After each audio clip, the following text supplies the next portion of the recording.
오늘 본문의 말씀은 계시록 1장 3절 말씀입니다. 이 예언의 말씀을 읽는 자와 듣는 자들과 그 가운데 기록한 것을 지키는 자들이 복이 있나니 때가 가까움이라. 성경에 기록된 선지서 또는 예언서를 보면 마치 수수께끼 같은 이야기들이 기록되어 있는 것을 볼 수 있습니다. 그렇다 보니 이러한 예언에 대한 풀이도 사람들마다 가지각색으로 등장하기도 합니다. 예언이 이렇게 수수께끼와 같은 것은 예언은 미래를 말씀하고 있기 때문입니다. 아직 경험해 보지도 또 보지도 못한 미래를 말씀하고 있기에 예언의 말씀을 이해하기 어려울 때가 많다는 것입니다. 한 번도 보지 못한 사물들이 환상으로 등장하거나 그리고 당시의 지식으로는 상상하기도 어려운 이야기들이 등장할 때 그 이야기를 듣는 자 또는 그 환상을 보는 자들은 그것이 무엇을 의미하는 것인지 깨닫지 못할 때가 많다는 것입니다. 그래서 그 이야기를 전하는 천사에게 또는 기도를 통해서 그 뜻이 무엇인지 묻게 됩니다. 그렇게 천사들이 해석을 말씀하여 주시지만 듣는 자는 그 해석조차도 이해하지 못할 때가 있다는 것입니다. 다니엘이 그러하였습니다. 어떤 큰 환난에 대한 예언을 천사를 통해 듣게 되지만 다니엘은 그것이 언제 벌어질 일인지 또 무엇을 의미하는 것인지 알지 못했습니다. 천사가 설명해 주었지만 그럼에도 다니엘은 그 의미를 이해하지 못하게 되고 결국 천사에게 재차 묻게 됩니다. 그래서 이 모든 일의 결국, 즉 결과는 어떻게 될 것이냐고. 다니엘 12장 8절 말씀. 내가 듣고도 깨닫지 못한지라 내가 가로되 내 주여 이 모든 일의 결국이 어떠하겠삼나이까. 쉬운 성경에서는 이 구절을 이렇게 풀이하여 기록하고 있습니다. 나는 그 말을 듣고도 깨닫지 못하여 다시 물었다. 주여 이 모든 일이 일어난 뒤에는 어떤 일이 일어나겠습니까?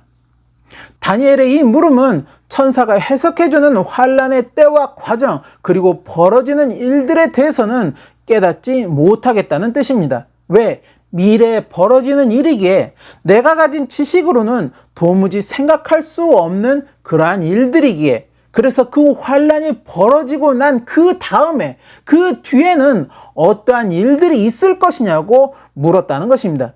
다니엘의 이 물음에 천사는 그냥 마지막 때까지 간수하고 봉함, 즉 다른 이들이 열지 못하게 잠가두라고 말하였다는 것입니다. 왜? 아직 때가 이르지 아니하였으니까. 지금이 그것을 이해할 수 있는 마지막 때가 아니기에 지금은 그냥 간수하고 봉함하고 있으라는 것입니다. 그래서 다니엘은 자신이 들은 그대로의 말을 기록하여 남겨두었습니다. 그것이 이해가 가든 가지 않든 들은 내용 그대로를 기록으로 남겨두었다는 것입니다. 여기서 한 가지 간수하고 봉함하라는 말의 의미는 단순히 이것을 기록으로 남겨서 아무도 모르는 곳에 감춰두라는 의미가 아니라는 것입니다. 만일 그랬었다면 다니엘의 이 마지막 장의 기록은 어쩌면 성경에는 기록되지 못했을지도 모릅니다. 더불어 사람이 이 기록을 보기는 보되 이 말을 이해하지 못하도록 비밀스러운 수수께끼처럼 기록해 두라는 것도 아니라는 것입니다. 여기서 간수하고 봉함하라는 그 의미는 일부러 내용을 수수께끼처럼 만들고 강제로 비밀스러운 장소에 숨겨두라는 어떤 인위적인 행동을 의미하는 것이 아니라 자연적으로 때가 되기 전까지는 사람들이 이 내용을 보아도 그 의미를 깨닫지 못하게 된다는 것을 말씀하고 있다는 것입니다. 지금의 지식으로는 또 지금의 현실로는 이 의미를 깨닫지 못하지만 앞으로 좀 더 많은 지식들이 쌓이게 되고 시대가 쌓이고 쌓여서 이 기록의 의미가 무엇인지 알게 되는 시대가 올 때 그때 비로소 이 기록의 의미를 깨닫게 되는 때가 온다는 것입니다. 즉 그제서야 비로소 그 봉함이 풀리게 된다는 것을 말씀하고 있다는 것입니다. 다니엘 12장 4절 말씀. 다니엘아 마지막 때까지 이 말을 간수하고 이 글을 봉함하라. 많은 사람이 빨리 왕래하며 지식이 더하리라. 그러한 것을 증명하는 것이 바로 다니엘의 예언에도 있다는 것입니다. 다니엘서에는 바벨론 제국 이후에 벌어지는 제국에 대한 예언들이 있습니다. 예언을 받을 그때 당시에 만일 우리가 그 예언의 기록을 보았다면 그것이 무엇인지 알 수가 없었을 것입니다. 그러나 오랜 시간이 흐른 지금 시대에 사는 우리는 역사에 기록된 제국의 어떤 사건들을 보면서 다니엘이 남긴 그 예언이 무엇을 의미하고 있는지를 깨닫게 된다는 것입니다. 이처럼 그 시대에서는 미래를 알리는 예언이기에 예언의 내용이 봉함이 되지만 예언되었던 미래가 도래하게 될 때 그 예언의 봉함은 열리게 된다는 것입니다. 그러나 예언된 미래가 도래했다고 해서 모두가 이 내용을 깨닫게 되는 것도 아니라는 것입니다. 다니엘 12장 10절 말씀. 많은 사람이 연단을 받아 스스로 정결케 하며 희게할 것이나 악한 사람은 악을 행하리니 악한 자는 아무도 깨닫지 못하되 오직 지혜 있는 자는 깨달으리라. 오직 지혜 있는 자만이 이러한 의미를 깨닫게 된다는 것입니다. 성경에서 말씀하고 있는 지혜 있는 자, 그것은 곧 여호와를 경외하는 자를 말씀하고 있다는 것입니다. 잠언서 9장 10절 말씀. 여호와를 경외하는 것이 지혜의 근본이요 거룩하신 자를 아는 것이 명철이니라. 여호와를 경외한다는 것, 그것은 곧 오늘날 말씀을 늘 가까이 하며 묵상하며 그렇게 마음에 새기는 삶, 그리고 그것을 지키는 것을 말한다는 것입니다. 그리고 말씀을 지킨다는 것, 그것이 바로 마지막 때 진정한 복이 있는 자임을 계시록은 또한 말씀하여 주시고 있다는 것입니다. 예수님이 부활하신 몸으로 하늘로 승천하시고 나서 그렇게 오랜 시간이 흐른 뒤에 노후한 몸으로 반모섬에 유배된 사도 요한에게 예수님은 계시록의 말씀을 남겨주셨습니다. 사도 요한은 그렇게 자신이 본 것들 또 들은 것들을 계시록으로 기록했고 전했으며 또한 남겼습니다. 사도 요한이 기록한 계시록, 그 시작은 이렇게 시작하고 있습니다. 계시록 1장 1절에서 3절 말씀. 예수 그리스도의 계시라. 이는 하나님이 그에게 주사 반드시 속히 될 일을 그 종들에게 보이시려고 그 천사를 그 종 요한에게 보내어 지시하신 것이라. 요한은 하나님의 말씀과 예수 그리스도의 증거, 곧 자기의 본 것을 다 증거하였느니라. 이 예언의 말씀을 읽는 자와 듣는 자들과 그 가운데 기록한 것을 지키는 자들이 복이 있나니 때가 가까움이라. 이것은 예수 그리스도의 계시이며 아모스 3장 7절의 말씀, 곧 주 여호와께서는 자기의 비밀을 그 종 선지자들에게 보이지 아니하시고는 결코 행하심이 없으시리라 라는 그 약속을 지키시기 위해 앞으로 될 일에 대해서 요한에게 남기신 계시라고 정의하고 있습니다. 즉 예수님이 앞으로 될 비밀스러운 일들에 대해 사도 요한에게 미리 보이신 것이라는 것입니다. 더불어 이 사도 요한에게 이 비밀스러운 일을 미리 보여주셨다는 것은 그 일이 반드시 실행될 것임을 또한 의미하고 있다는 것입니다. 그리고 사도 요한은 또한 반모섬에 유배되기 전 자신의 사명을 감당하면서 자신을 아는 모든 이들에게 하나님의 말씀, 그리고 자신이 직접 목격했고 경험했던 예수 그리스도에 대한 모든 것을 이미 다 증거하였다고 이야기하면서 이제 이 예언의 말씀을 읽는 자와 듣는 자들, 그 가운데 기록한 것을 지키는 자들이 복이 있다고 말씀하시고 있다는 것입니다. 여기에서 지킨다는 것은 어떤 사물을 다른 사람들이 가져가지 못하도록 감시하고 보호하는 것을 의미하는 것이 아닙니다. 실천한다는 것입니다. 기록된 내용 그대로 준수한다는 것을 의미한다는 것입니다. 즉 예언의 말씀을 그대로 실천하는 자들이 복이 있다고 이야기하고 있다는 것입니다. 사도 요한은 이렇게 기록한 계시록을 서신으로 당시 초대교회 성도들에게 전했습니다. 그리고 이렇게 전해진 서신을 보기 위해 초대교회 성도들은 한자리에 모였습니다. 그렇게 교회를 이끄는 리더자는 대표로서 이 서신을 읽었으며 나머지 성도들은 그렇게 그 서신의 내용을 듣게 됩니다. 계시록 마지막을 보면 이제 때가 가까우니 이 예언의 말씀을 인봉하지 말라고 전하고 있습니다. 인봉하지 말라는 것은 봉함하지 말라는 것입니다. 즉 이제는 깨달을 때가 되었다는 것입니다. 다니엘 당시에는 때가 안 되어 깨닫지 못했던 그 말씀, 그렇게 봉함되었던 그 말씀이 이제는 깨달을 때가 되었다는 것입니다. 그렇게 봉함한 것이 열릴 때가 되었다는 것입니다. 계시록 22장 10절 말씀. 또 내게 말하되 이 책의 예언의 말씀을 인봉하지 말라. 때가 가까우니라. 이것은 곧 이 예언의 말씀을 읽으면 또 들으면 그 내용이 무엇을 의미하는지 알 수 있다는 것입니다. 지킨다는 것, 곧 실천한다는 것은 그 내용을 알 수 있기에 가능하다는 것입니다. 내용도 모르는 채 내용을 실천할 수는 없다는 것입니다. 그렇게 그 내용을 깨달아 그대로 지키는 자가 결국에 복이 있다고 계시록은 말씀하고 있다는 것입니다. 계시록의 내용에는 여러 의미 있는 말씀들이 기록되어 있습니다.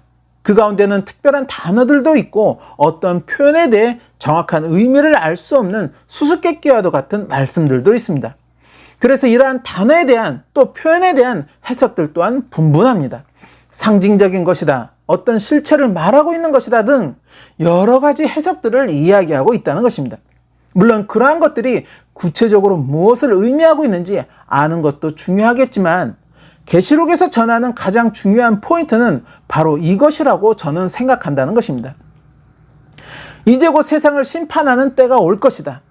그때 어떤 누군가는 심판의 자리에 있을 것이며 어떤 누군가는 복받을 자리에 있을 것이다.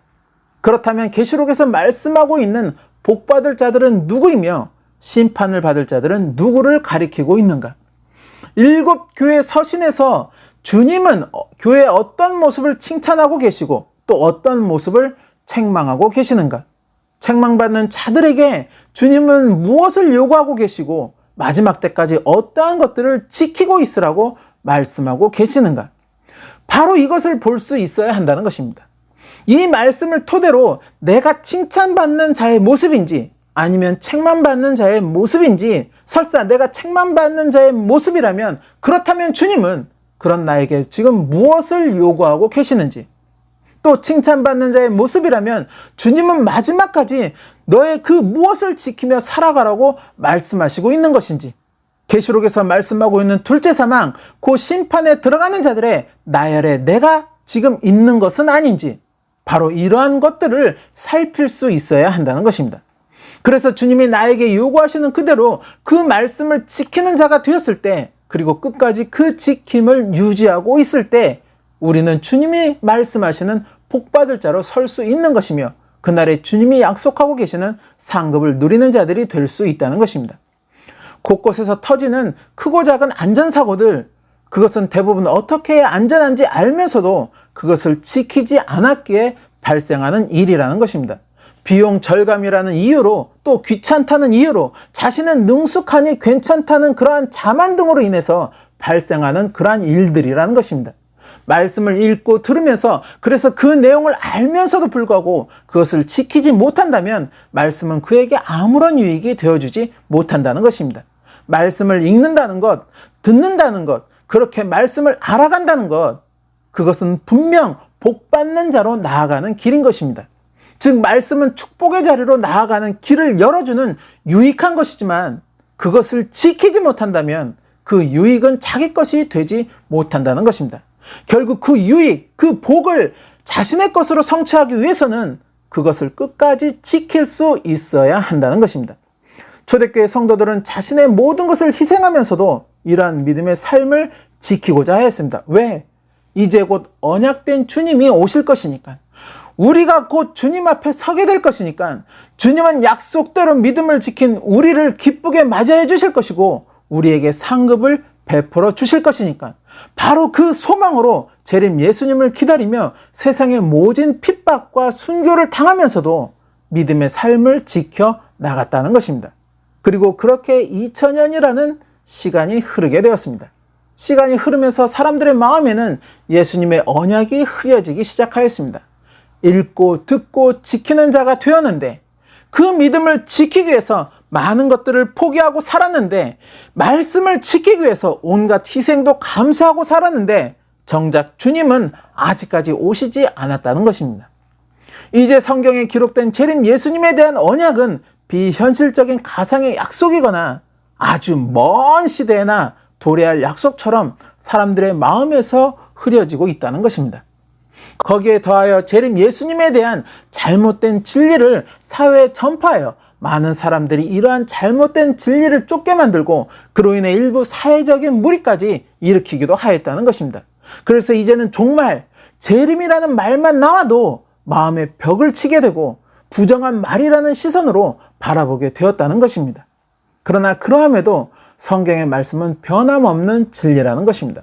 성경의 복음적인 것만 진리이고 종말이나 재림에 대한 것은 비진리에 속한다? 그렇게 성경에는 진리와 비진리가 함께 섞여 있다라고 할 수 없다는 것입니다. 성경의 그 어느 것도 비진리인 것은 없다는 것입니다. 왜? 성경에 기록된 모든 것들, 하다못해 사도들의 개인적 서신까지도 개인의 마음대로 기록한 것이 아니기 때문입니다. 하나님의 뜻에 따라, 성령의 감동에 따라 한 글자 한 글자 기록되었다는 것입니다. 디모데후서 3장 16절에서 17절 말씀. 모든 성경은 하나님의 감동으로 된 것으로 교훈과 책망과 바르게 함과 의로 교육하기에 유익하니 이는 하나님의 사람으로 온전케 하며 모든 선한 일을 행하기에 온전케 하려 함이니라.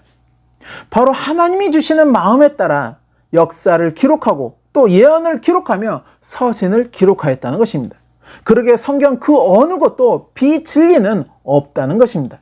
그렇다는 것은 종말에 대한 것도 또 재림 예수님에 대한 그 약속도 거짓이 결코 아니라는 것입니다. 다만 그에 대한 때를 우리가 스스로 정하고 기다리기에 마치 거짓인 것처럼 비현실적인 것처럼 느껴지는 것뿐이라는 것입니다. 하나님의 역사는 하나님의 때에 맞추어 모든 것이 실현된다는 것을 망각해서는 안 된다는 것입니다. 내가 그 때를 정하는 것이 아니라 하나님이 직접 때를 정하신다는 것입니다. 그리고 정하신 그 때가 이르렀을 때 성경에 기록된 약속들은 이행될 것이며 그때 세상에 사람들은 실제로 그것을 목도할 것이고 우리 영혼들은 갈림길에 서게 될 것입니다. 그 갈림길에서 저와 여러분은 어디에 서게 될까요? 저는 저와 여러분 모두가 같은 축복의 자리 또 같은 구원의 길에 서게 되시기를 소망합니다. 그러기에 끝까지 말씀을 지키는 자가 되시기를 소망합니다. 주님이 회개하라시면 회개하여 잘못된 자리에서 과감하게 벗어나고 간직하고 지키라면 그것을 끝까지 간직하고 지켜나가는 저와 여러분의 삶이 되시기를 소망합니다. 그리고 그러한 자들을 위해서 주님이 예비한 상급을 그때 바로 그때 받게 되는 저와 여러분의 모습이요 삶이 되시기를 예수님의 이름으로 축원합니다.